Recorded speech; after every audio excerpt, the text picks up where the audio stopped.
Сәлем достар, бүгін сіздермен үй жағдайында наггетс жасайтын боламыз. Жасап көріңіздер, бұл өте дәмді, балдарыңыз қайта сұрайтын өте дәмді фастфудтың түрін дайындаймыз.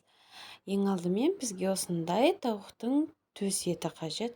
Оның артық жаңағыдай шандырын, майларынан алып тастаймыз. Сөйтеміз де видеода көрсетілгендей етіп ұзынша етіп кесіп аламыз. Достар, міндетті түрде қыз-келіншектер жасап көріңіздер, балдарыңызға қатты ұнайды. Бағасы да үй жағдайында жасағаннан кейін сіздерге өте тиімді болады. Сол үшін жасап көріңіздер.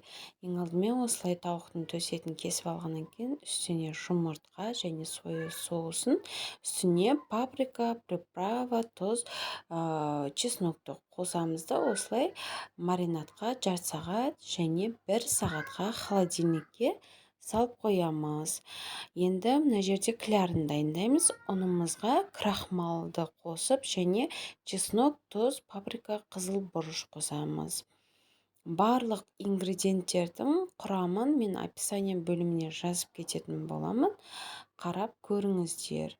Міне дайын болды. Енді кішкене үстіне су қосып жіберіп, осылай араластырып жібереміз жақсылап.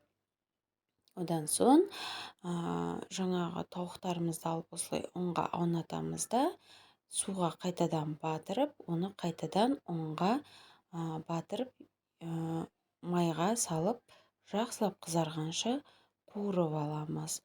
Ары кетсе 5-6 минуттай уақыт кетеді. Тез дайындалады және майларыңыздың асты қатты қызып кетпеу керек.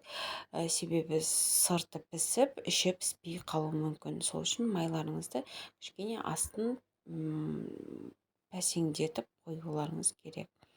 Міне дайын болды. Енді жасап көріңіздер, достар, өте дәмді болып шығады. Және менің каналыма тіркеліп, подписаться кнопкасын басып, қоңырауын басып қойсаңыздар, алдағы видеоларымды бірінші болып көресіздер. Жасап көріңіздер.